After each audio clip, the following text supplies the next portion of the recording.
پکارنا منع ہے یا اے کہنا منع ہے، تو پھر مسجد میں جو جماعت ہوتی ہے، جماعت کے اندر جو ہم اتحیات پڑھتے ہیں، چاہے ہم اکیلے نماز پڑھیں، السلام علیکم ایھا النبی تو ضروری ہے۔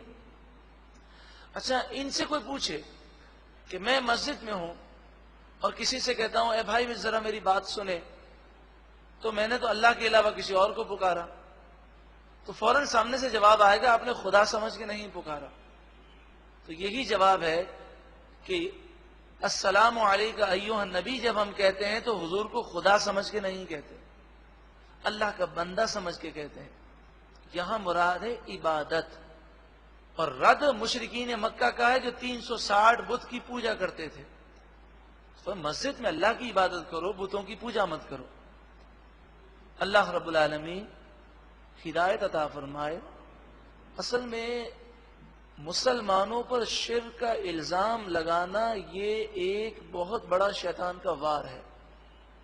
شیطان کسی کو عبادت سے نہیں روک سکتا، تو انہیں اس جرم عظیم میں مبتلا کر دیتا ہے۔ ان الشرک لظلم عظیم، شرک ضرور ظلم عظیم ہے، مگر مسلمان پر شرک کا الزام لگانا یہ بھی ظلم عظیم ہے۔ یہاں تک کہ حدیث پاک میں فرمایا، تفسیر ابن کثیر میں اس حدیث پاک کو ابن کثیر نے لکھا۔ ابن کثیر کی تفسیر کا نام آپ نے بہت سنا ہوگا، تو وہ لکھتے ہیں کہ نبی اکرم صلی اللہ علیہ وآلہ وسلم نے فرمایا ایک شخص قرآن پڑھے گا، چہرے پر قرآن کا نور ہوگا، اسلام اس کی چادر ہوگی، مگر نور قرآن سے بھی محروم ہو جائے گا اور اسلام کی چادر بھی اس کی دور ہو جائے گی، یعنی اسلام سے باہر ہو جائے گا۔ صحابہ کرام علیہم رضوان نے پوچھا یا رسول اللہ صلی اللہ علیہ وآلہ وسلم ایسا کیوں ہوگا؟ تو آپ نے فرمایا وہ اپنے پڑوسی مسلمان پر شرک کا الزام لگائے گا۔ صحابہ نے فرمایا مشرک کون ہوگا؟ فرمایا یہ قرآن پڑھنے والا، یہ اللہ اللہ کرنے والا مشرک ہوگا۔ مسلمان پر شرک کا الزام لگانے والا خود دارِ اسلام کی فکر کرے کہ یہ شرک اب اس کی طرف لوٹے گا، تو مسلمان پر شرک کا الزام لگانا، مسلمان کہتے کسے ہیں؟ جو مشرک نہ ہو۔ تو مسلمان پر شرک کا الزام لگانا در حقیقت خود ایمان سے محروم ہونا ہے۔ تو شیطان نے اس طرح گمراہ کیا کہ بات بات میں شرک شرک شرک شرک۔ شرک کی حقیقت کیا ہے؟ کون سی چیزیں شرک ہیں، کون سی چیزیں شرک نہیں؟ جو چیزیں شرک ہیں ان سے کس قدر بچنا ضروری ہے، اور نبی اکرم صلی اللہ علیہ وآلہ وسلم نے اپنی امت کے لیے کیا پیغام دیا کہ آپ نے فرمایا واللہ انی ما اخاف علیکم ان تشرکوا بعدی ولکن اخاف ان تنافسوا فیہا۔ خدا کی قسم، اپنے وصال سے صرف 3 دن پہلے آپ فرماتے ہیں خدا کی قسم بے شک مجھے اس بات کا کوئی خوف نہیں کہ تم میرے بعد شرک کرو گے، میری امت میرے بعد شرک نہیں کرے گی، ہاں اس بات کا خوف ہے کہ میری امت تم لوگ دنیا کی محبت میں گرفتار ہو جاؤ گے۔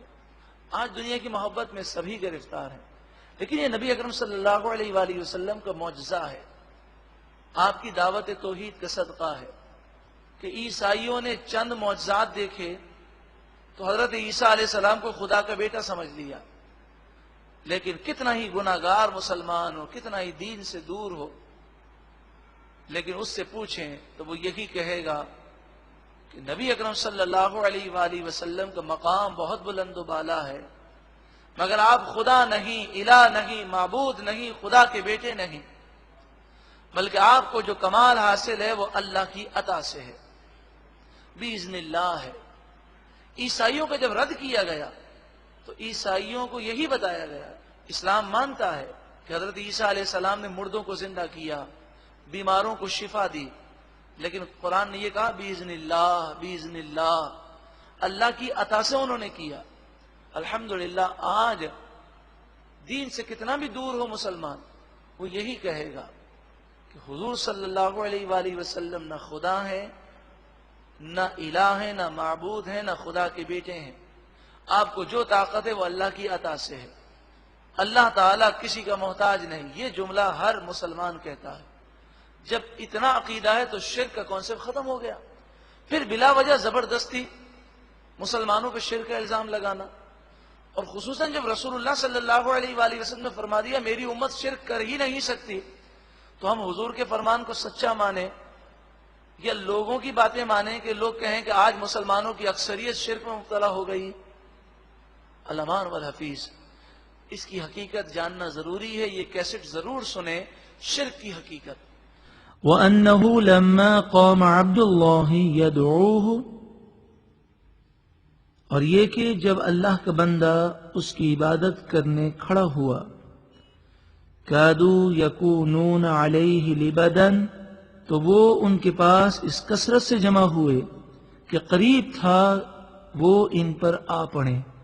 اس سے مراد یہ ہے کہ نبی اکرم صلی اللہ علیہ وآلہ وسلم نے جب وادی نخلہ میں نماز فجر کو ادا فرمایا تو نبی اکرم صلی اللہ علیہ وآلہ وسلم کی عبادت، تلاوت اور آپ صلی اللہ علیہ وآلہ وسلم کے صحابہ کرام کی اقتداء نہایت عجیب اور پسندیدہ جنات کو معلوم ہوئی. اس سے پہلے انہوں نے کبھی ایسا منظر نہ دیکھا تھا اور ایسا بے مثل کلام نہ سنا تھا. قل، اے محبوب آپ فرمائیے، انما ادعو ربی، میں تو اپنے رب ہی کی عبادت کرتا ہوں، ولا اشرک بہ احدا، اور میں اس کے ساتھ کسی کو بھی شریک نہیں ٹھہراتا، مد مقابل خدا الہ معبود نہیں سمجھتا. قل، اے محبوب آپ فرمائیے، انی لا املک لکم ضرا ولا رشدا، ذاتی طور پر میں تمہارے لیے مالک نہیں ہوں، نہ نقصان کا اور نہ ہی نفع کا. مجھے جو طاقتیں ہیں وہ اللہ کی عطا سے ہیں. یہ عقیدہ ہمارا بھی ہونا چاہیے. خیر یہ تو مشرکوں کے جواب دیا گیا، لیکن ہم میں جو طاقت ہے، ہمارا بینک بیلنس ہے، ہمارا عہدہ ہے، ہماری عزت ہے، شہرت ہے، صلاحیتیں ہیں، تو صرف زبان سے نہ دل سے بھی تسلیم کریں کہ ہمارا کچھ بھی نہیں ہے، یہ تو رب کی عطا ہے. ھذا من فضل ربی. قل، اے محبوب آپ فرمائیے، انی لن یجیرنی من اللہ احد، بے شک ہرگز اللہ سے مجھے کوئی بھی بچا نہیں سکتا.